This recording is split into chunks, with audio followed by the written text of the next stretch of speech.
Welcome to the Midlife Pilot Podcast. We are glad you're with us. What is it like to become a pilot in your 40s and 50s? The challenges are unique for those of us in midlife, but so are the rewards. Hosts Ben, Brian, and Ted talk learning to fly, growing as pilots, and the joy of flying to destinations. The purpose of the podcast is not to teach, but to share knowledge and experiences of being a midlife pilot. Join the Midlife Pilot community and listen in every week.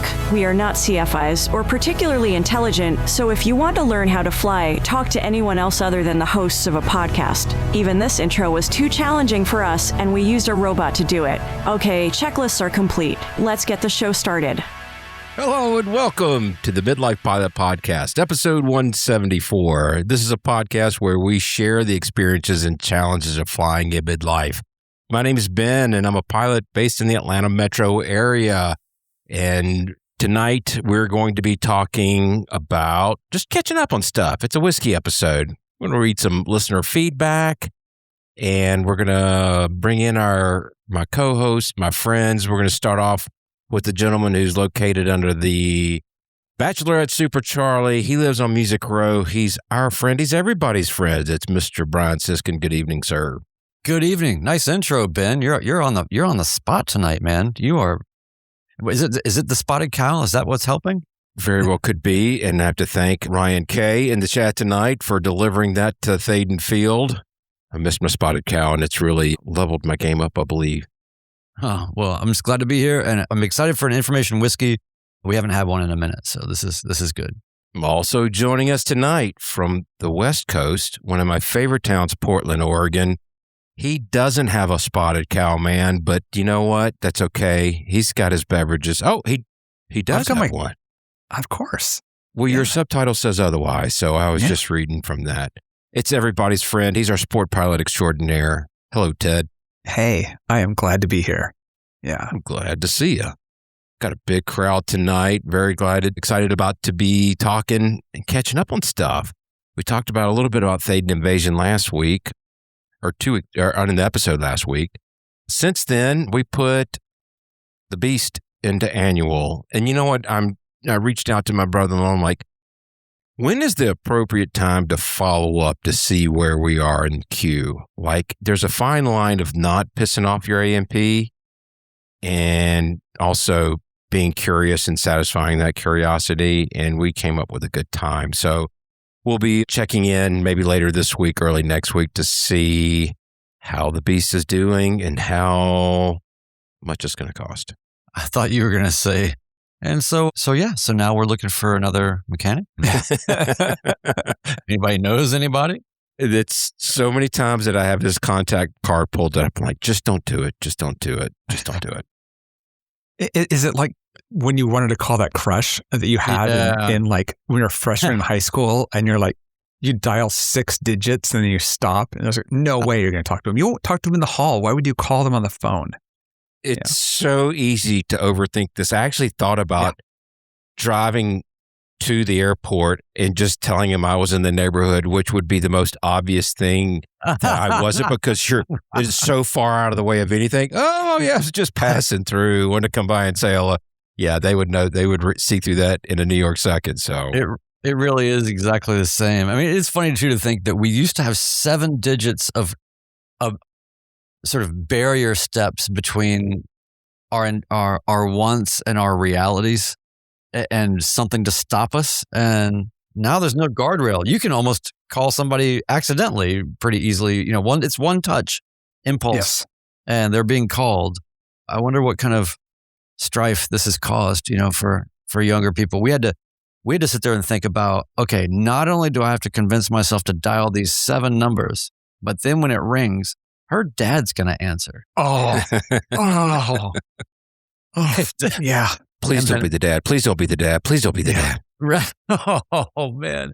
Well, you couldn't figure out. In some situations, it was better to maybe reach the mom. Or if it was a sibling, then it's a whole other thing, right? Then it's like, oh, no. Now I'm on the radar for teasing or, so young people today are not really aware of just the sheer anxiety of, well, hello, Mr. Tomlinson. you know, and for a second, they don't know whether you're selling insurance or trying to talk to their daughter or, you know, it's, yeah. And you're trying to have your voice be level and not squeak. And yeah. Also, if you called the people more than once or twice ever, you had an idea of what families were call waiting families and those that weren't.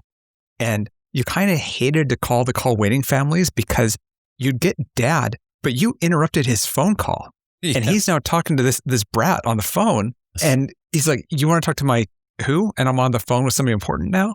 So yeah. Well, even worse is you would get these little cues that would really give you a sense of where you stood in this whole situation.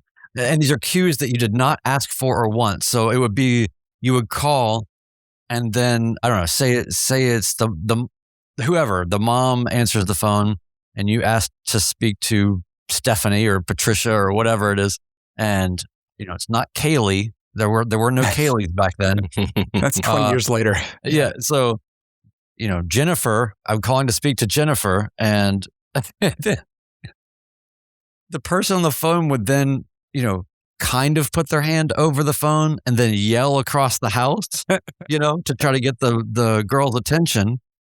And then they would be saying, you know, Jennifer, you know, somebody named Brian on the phone. And then they go, who? Tell him I'm not here. Yeah. So many problems. But anyway, that's a nice little tangent. Yeah. By the way, we didn't really talk a lot about Thaden invasion on the last episode. And I just wanted to bring all of that back up to say, I'm still kind of reeling from what an amazing time that was. And thanks again for everybody that came out. We did finally get a video of the live podcast on our YouTube channel, so you can go check that out. Thank you to our friend Luke of Luke's Landing, who painfully synced. I'm sure it was a nightmare to sync the audio to the video, but he did it. And we just, you know, Ted's phone call, you know, nice dramatic moment. So anyway, it was great. And in thinking about all of the things that were amazing about that trip, and we already did, you know, speak to thanking all of our contacts at Thaden and everybody that's so great at Legends Air Center. Even further than that, all of the staff of the restaurant, is called Louise, named after Louise Thaden. Yep. The restaurant, the food was incredible and the staff was amazing. They were slammed. I mean, we had really tipped the scale on their capacity from the moment that they would open.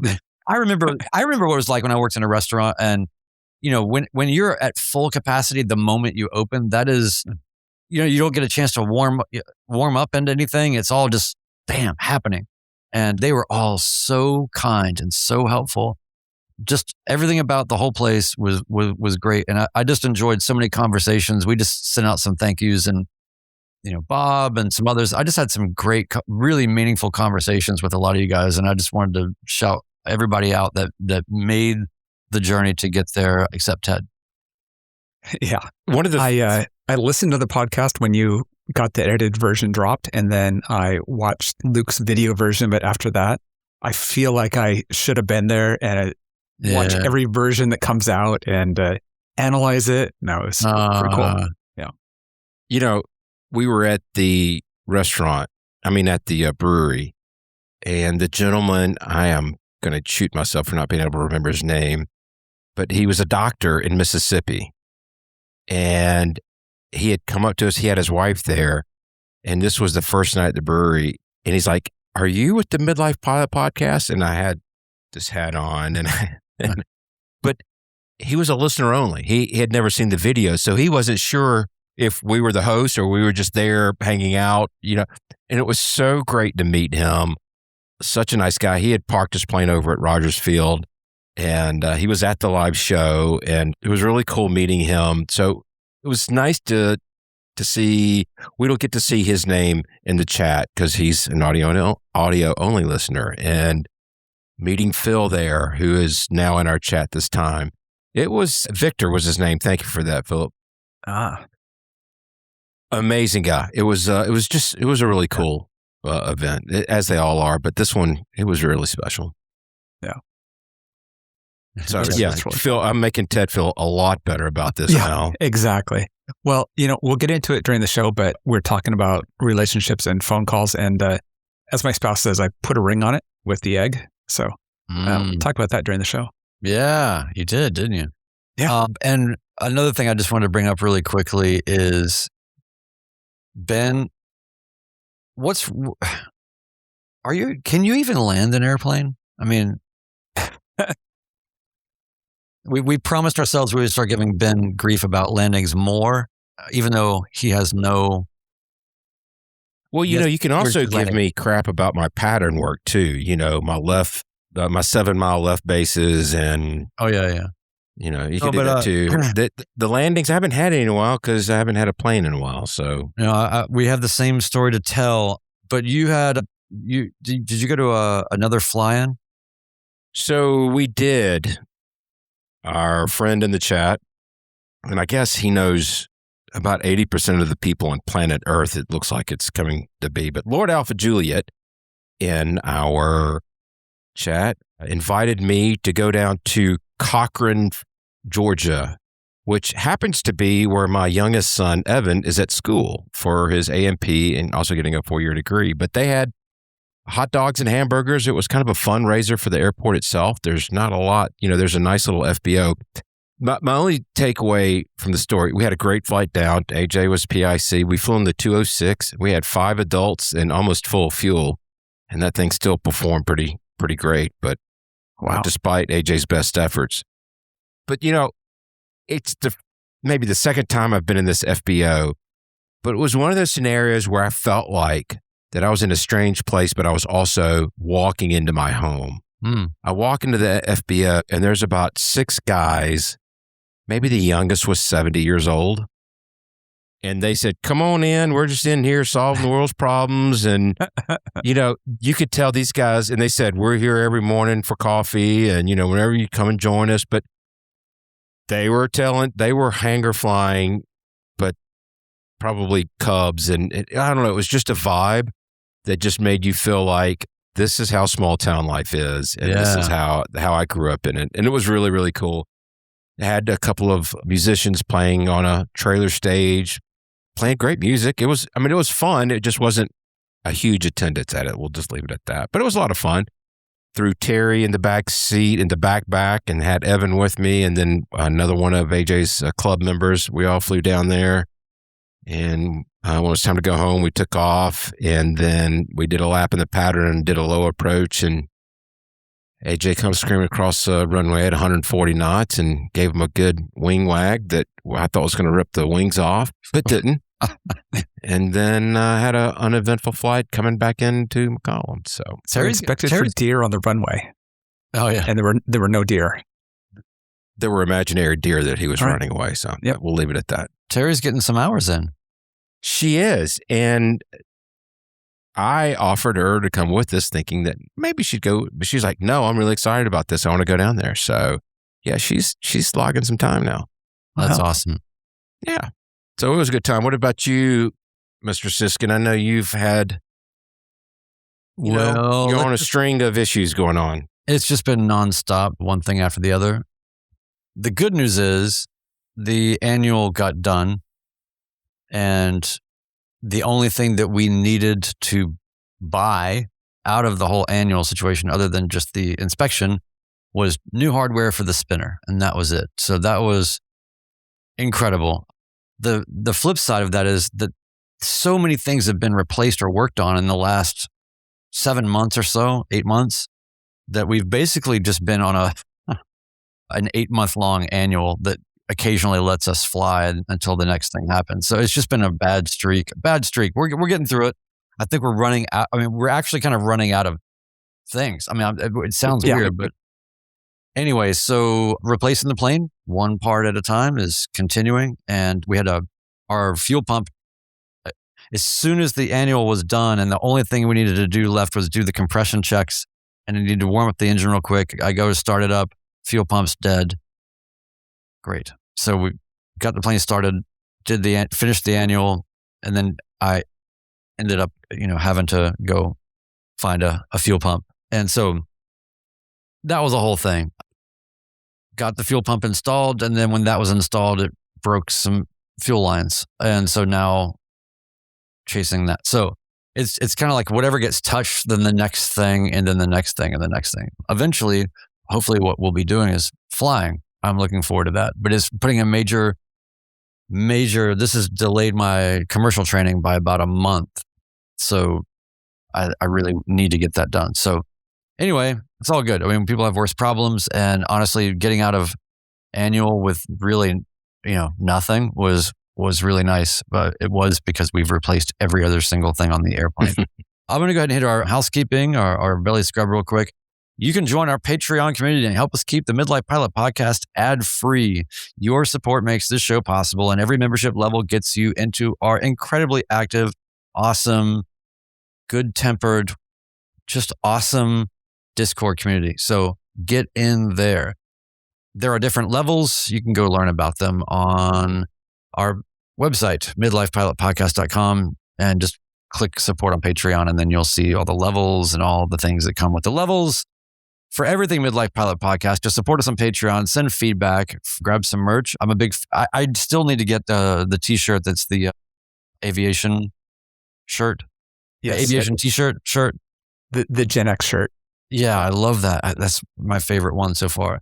Anyway, you can get merch, all the things, and you can feel good because when you support us, 10% of every dollar goes directly to the Freedom of Aviation Network's anti-human trafficking efforts. And if you're enjoying the show, please leave us a 5-star review on Apple Podcasts, and we will read it on the air.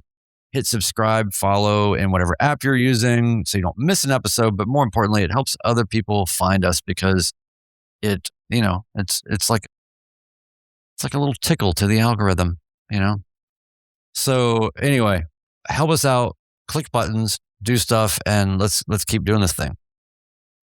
Tickling the algorithm. That's let's not investigate that too much. Okay. Yes. I want to go over Patreon and Discord. In the Patreon world, we have some people that joined us. At the Landomatic level, we have Charlie Alpha, who I believe you tried to contact Brian this week. They were at John Toon. Yes. Yeah. And at the Hershey Bar level, we have Scott V, Mark T, Michael I, and Bill S. So thank you all for joining us. It's always fun to see people roll in on Patreon and especially in Discord when people join and introduce themselves and tell us where they're at in their aviation journey. There's always some contingent or regional contingent that is thrilled that the new person is from X place. Yeah, it's almost like little gangs are getting formed and we don't realize it. Yes, exactly. Speaking of Discord, I rolled up the accomplishments. There were quite a few this week, which is always fun to see what's been happening with people. Jeff B got his ticket, he did his private check ride last week, and at age 56. So thanks for joining us. That is pure midlife joy. Chuck, our friend Chuck K, finally flew his friend Remos. He's been trying to find a CFI that could train him in the Remos so that he could get the insurance time in it. And so he finally got some time in that, which is great. Yeah. Our friend Barry, Checkmate Barry, shared an IFR story. He went up north to help somebody pick up a plane. And it was cool to hear a story of flying in, what the ceilings were at. It's a circle to land only at that airport. So it was it's cool when people share the experience and the story behind things like that. Trinidad Pilot is current on IFR. Congrats. Yeah. Wendell Geek logged his first hours in his AMT logbook. So it's basically your A&P logbook, which, by the way, anybody can do. I recommend it. Even if you're not sure you'll ever want it, just get it. Just get the AMT logbook, put it with your airplane logbooks. Just fill it out every time you work on the plane, every time you do maintenance. But Mark's getting started on his, and he's going to build a plane, which will make it really fun. And Yankee Delta did their first solo cross country and shared a really good write-up on it. Yeah. It's great hearing, again, the full story and which airports you went to and how it felt and all of that. We are the biggest fans of solo cross countries at that stage. Everybody talks about the first solo, but we all are in agreement that the first solo cross country is really where it's at. Yeah, it's great. I need to make a correction, Ted. I made a mistake on the notes, but we also need to give Chuck K a shout out. He upgraded his Patreon membership to caps. Oh, yeah. So we wanted to say, Chuck, thank you for that. That's very nice. Well, his Remos does have caps of sorts in it. So BRS available, maybe, instead of caps available. So I don't know if that works. It's my initials. Yeah. I'm glad to see him up in that Remos. So that's really cool. Yeah. Thanks, Chuck. Yep. That's very cool. So, tonight's a whiskey episode. We got some listener feedback. Do you guys want to go ahead and hit that and then see where the show takes us? Well, first, let me tell you about what I teased with the the egg. We left Ted out in our catch up, so this would be a good time for that. I've been needing to do this for a while, and finally we went and got couples tattoos from a couple. So not matching tattoos or anything else, but it's two people that do tattoos at the local shop, and I've used him for a lot of work, and I went and got the flight design tattoo on my arm. So it's now the second tattoo or second plane on my arm. The other one is the RV-12 that I trained in. I kind of told myself once I had 100 hours in a plane that I'd get a tattoo of it. And here I am like 3 years into having the egg, and I hadn't done it yet. So part of the problem, well, there's many problems, but one of the things was getting the correct angle, the perfect picture to use to trace for it. And with the RV-12, you want the traced image to be from the top down, so you see the low wings. And I realized that finally realized that with the egg, what you really needed was to see it from below. So you're seeing the bottom side of the high wing. Turns out I have a bunch of high wing or of low pictures looking up at the plane when I lost the wheel pant in Tango 82. So I needed to figure out whose picture it was that ended up being the tattoo picture. But literally, they just traced one of those and then added a wheel pant back to the plane. Nice. So that was a lot of fun. And yeah, it's I'm glad. I've been needing to do it for a while. So good. My dad was always averse to, he would always make fun of getting tattoos and all this, you know, he just thought it was ridiculous. And then in his, I want to say later years, but it's now quickly becoming when he was our age, he, let's just say he did a fair share of practice marriages and had decided to not do any more practice marriages and had a really great significant other girlfriend, that he had been with for years. And he got a tattoo of her name on his arm. And I just said, well, Dad, what is this about? Like, come on. Because he would always say, tattoo is just a permanent reminder of a temporary feeling. And I would just go, oh, come on, And then when he got, all of a sudden I found out he got a tattoo. I was like, what is going on? I thought it was a permanent reminder of a temporary feeling. He said, well, son, when you're my age, temporary is permanent. Yeah, I feel that way about my tattoos, which is they tell the story of my life. So they may talk about events that aren't current. They may talk about wife number one, but that was part of my life. And so I like looking at them and remembering things, different periods of life that are in the tattoos. So yeah. But yeah, it is definitely addicting. As Gita said, they're like they're like potato chips. Can't get just one. There is after you get that first one, yeah, it's a little bit easier. So my question is what kind of plane did your partner get on her? Let's see. No, she got a Constellation and she got another tattoo filled in. But here's the thing. I don't like posting pictures of tattoos immediately after. That's when everybody posts them and you get these this angry red skin with way too much ink on it. And so I always wait about a month to take photos and to share photos and everything else. There is a photo of mine online because I can't control what my partner does. So, Gotcha. But generally speaking, that's why I don't share the pictures of them until also for your OnlyFans. I mean, you gotta get the latest stuff out there. So I understand. Yeah, I mean the top person that they chose the tattoo. So yeah. All right. Well, I think. Rich, you're entirely right. I said my partner got a Constellation, and you're right. Constellation is a beautiful airplane.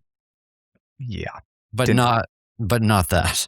Yeah, yeah, that's a large airplane, also. Yeah, exactly. All right. Well, let's get into some feedback and we'll see how far we get through these. And I hope everybody's having a good time on our information whiskey. Should I just say tailwheel for no reason to make sure that everybody has a sip? Yeah, well, I just ran out of Spotted Cow, but please don't worry because now I have my Black Butte Porter. So now it's dinner time. I'm drinking water straight from our refrigerator dispenser. Ooh, all right. Edge. All right. Listener feedback. This is from David V, aka Chef DV, Chef Delta Victor. He says, "Good evening, gentlemen. I wanted to pile on with so many others that have praised your podcast. I'm about 8 months into my PPL journey, and after being bitten by the aviation bug at 14, I had the opportunity to spend summer with my grandfather, who was an A&P IA.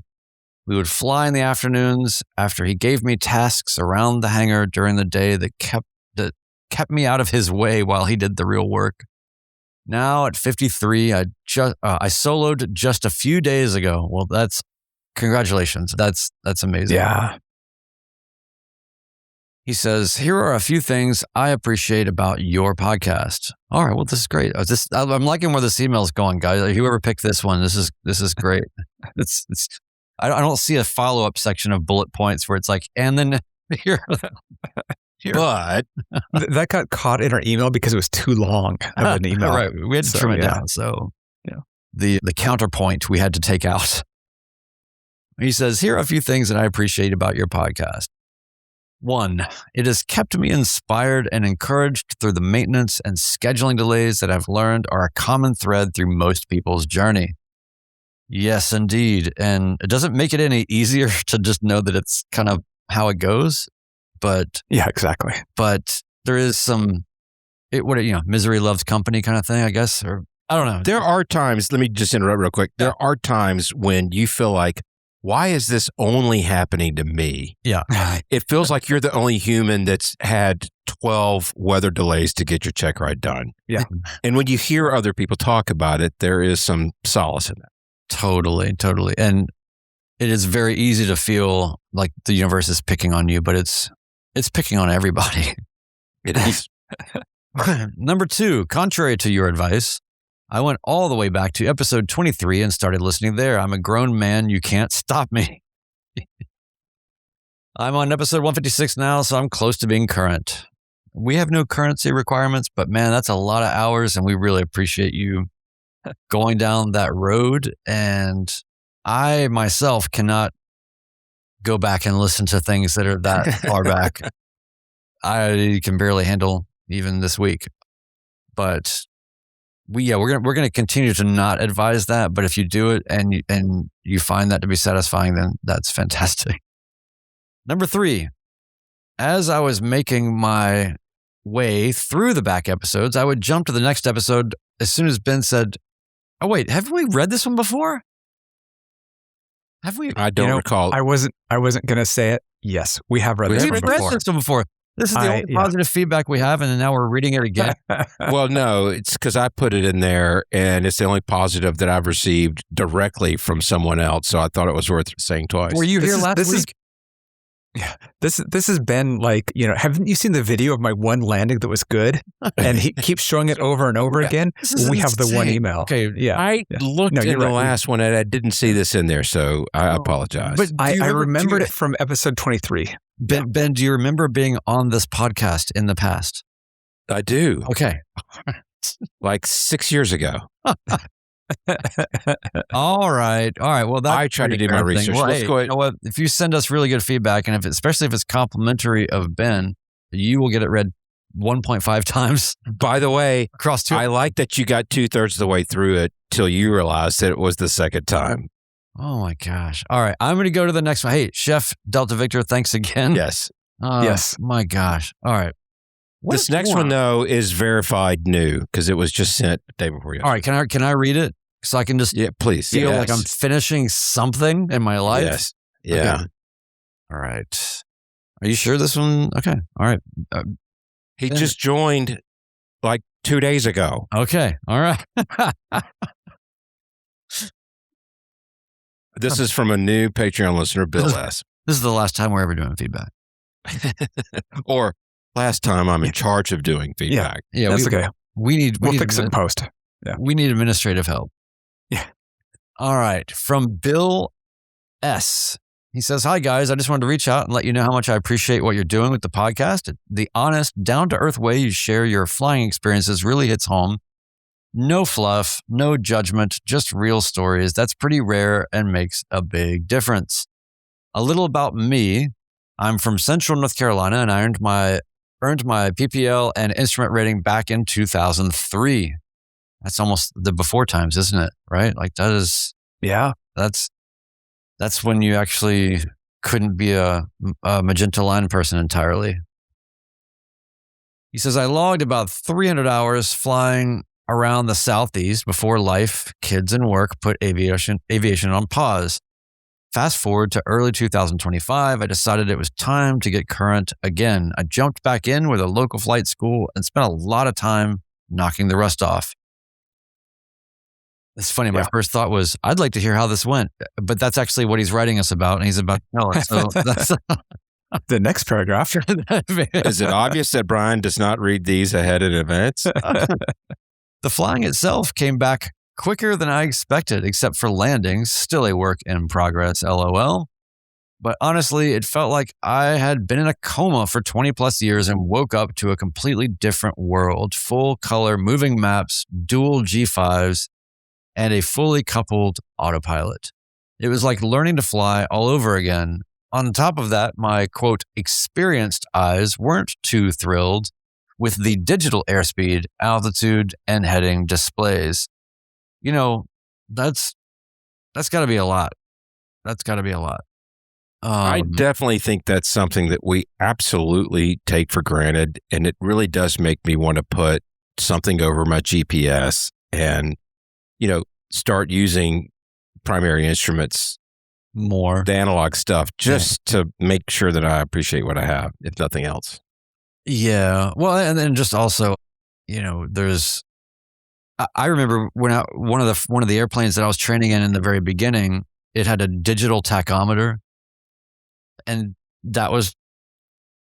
they force you into this unnecessary precision that you don't really need to get into, that the analog dials don't get you trapped in. You start OCDing over 5 RPM, it's like, okay. Yes. But anyway, the good news is dual G5s means no vacuum system. So, hey. All right. He says, my CFI has been great. Couldn't ask for better. But at 24 years old, he just couldn't quite relate to what I was going through. I'll be honest, there were moments where I seriously questioned whether I could do this again at 56. That's where your podcast came in. Listening to your stories reminded me I wasn't alone in this. It gave me the push to keep going when I was starting to doubt myself. Over the summer, I completed my flight review and IPC, joined a local flying club, and now I'm back to doing what I love, flying my wife and kids to the beach and other destinations. I can't thank you enough for the encouragement, perspective, and authenticity you bring each week. What you're doing truly matters for those of us getting back into aviation in midlife. Keep it real. I'm a big fan. Bill S. So I think that's great. Ben? So IPC. So flight review, I get. IPC is the instrument currency, but if I remember right, you can do the approaches for 6 months or 12 months, but then after that you do something that's almost a check ride? Come on back, Ted. Okay. Come on back. 20 years later. It just so later. happens that we have an IGI. There you go. And he could probably answer this with authority, and he doesn't have to disclaim that he's not an instructor. I'm not going to get into the particulars. I want to keep it very general, but I just will say that an instrument proficiency check is what you need to do if you haven't been keeping up with your currency. So there's 6 months and then a year, 6 month grace period, and then you've got to do an IPC, and that has to be done with an instructor. Or I guess you could do it with a DPE if you're a glutton for punishment. But Ted, I guess you're saying, so you know all this. Well, I don't play instruments, so but I know there's a lot of people listening that are, like me, our sport and our private people. They're like, okay, what is the IPC? What do you have to do 20 years later, coming back to instrument to get currency? Yeah. And how does the IPC differ from the ICP? Oh, magnets. How do they work? Yeah.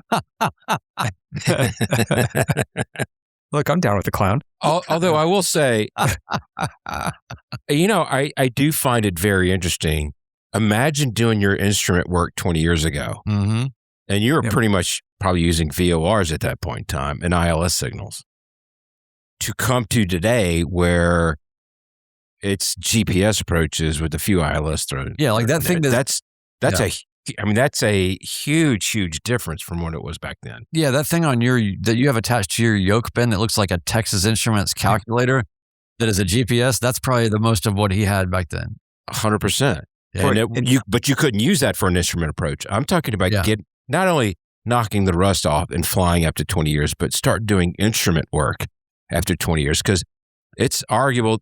I would say there has been a mountain of changes in instrument procedures and, how planes are outfitted relative to just flying VFR. Yeah. Well, and literally the VORs are deactivated. So even if you wanted to navigate by them, they don't exist.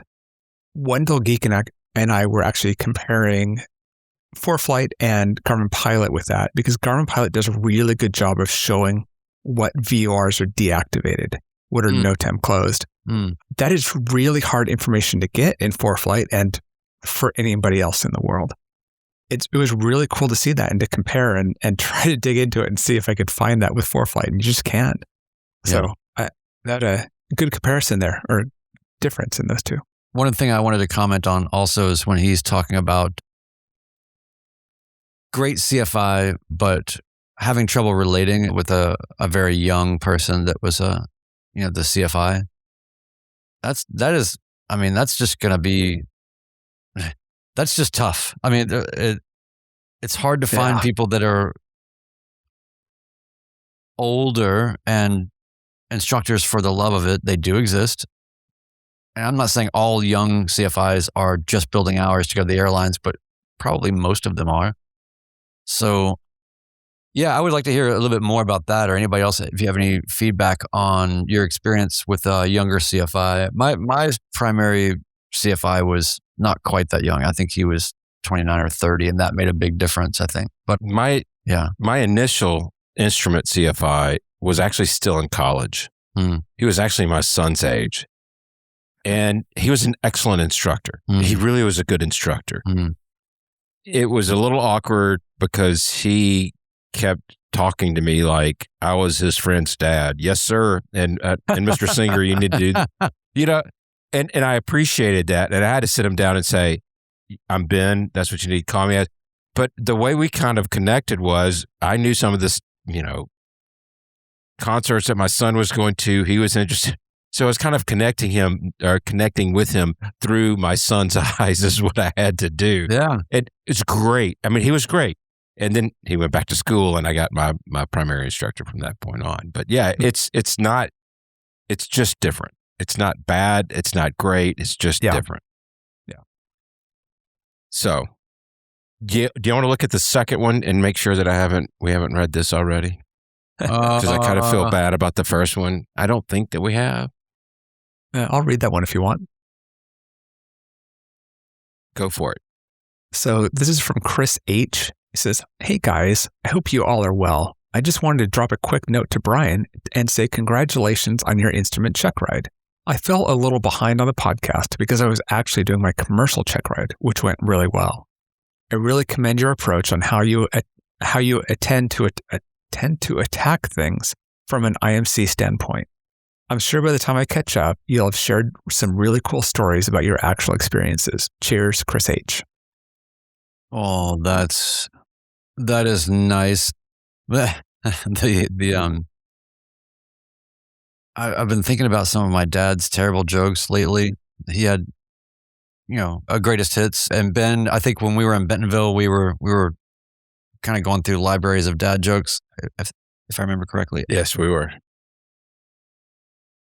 When he says, I fell I fell behind a little bit on the podcast. I was just thinking about it. It just reminded me of a joke that my dad would always say, where the joke was, what happened to the butcher that accidentally backed into the meat grinder? Oh, no. He got a little behind in his work. So I don't know. So I got distracted when I was reading. So anyway, thank you very much. I'm just getting started. Right now I'm beginning the battle of currency, and it immediately goes to that thing that I knew was going to be the challenge all along. We're in that one. It'd be great right now if the airplane was working, because I could be really killing it. The weather's there's been so many good practice IFR days, and we're just out of the freezing and before the convective activity every day. And so, man, I'm really missing it. But anyway, it is what it is. But thank you so much. I really appreciate that. I have a proposal for you, Brian. All right, Dan. When you get your plane back, the two of us, we'll go out and we'll fly somewhere out to the West Coast in California. I guess this happens in Oregon as well, but it's an IFR playground. Yep. Arrow Grizzly's in the chat. I'm sure that he could back me up on this. Yes. But it is an IFR instrument pilot's dream. Yeah. Marine layer. With a marine layer. Yeah. And all right, just go spend about a week flying, shooting approaches, but just going somewhere on purpose. We just get to shoot an approach in the process. Wait. When you first started what you were saying, you said, when you get your plane back, me and you, the first thing that my brain went to was some elaborate scheme that would be insurance fraud to just send the plane into the river or something. And let me just start over. No, she's a good plane. It's been a lot lately. And yeah, I would love to go out west, man. I would love to. I mean, let's go. We need some fuel gift cards. Fall meetup on the West Coast. Yeah. How many gallons is that? I'm into it, man. I'm into it. If we fly together, it'll be half. Yeah. Right now, I do have it. Well, we'll talk about this later, but I am going to Marfa 4th of July. Ooh. And I'll already be that far west. I just wanted to make sure that I was in that part of the country at the hottest, most miserable time. Let's see how high we can get this density altitude. Yes. Yeah. Let's see what's up. So, all right, we got one more, and then we can turn the corner here. Yeah. I'll take this one. Assuming that we haven't read this yet. This comes to us from Andre S. He says, "Hey there. Just want to reach out and say thanks for all of the time and effort you guys put into the podcast. It's a true gift for the aviation community. I'm not a monetary supporter of the show because, well, apparently I have a character flaw around not wanting to pay for things I get for free. Yeah, lame, I know.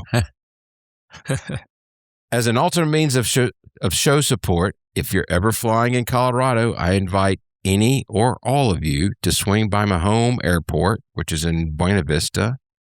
It's a relatively high altitude field, but it is not difficult to get to from the east. I'm a co-owner of a little hotel here, and he said he'd be happy to put us up. So anyway, thanks again for all the great episodes, Andre."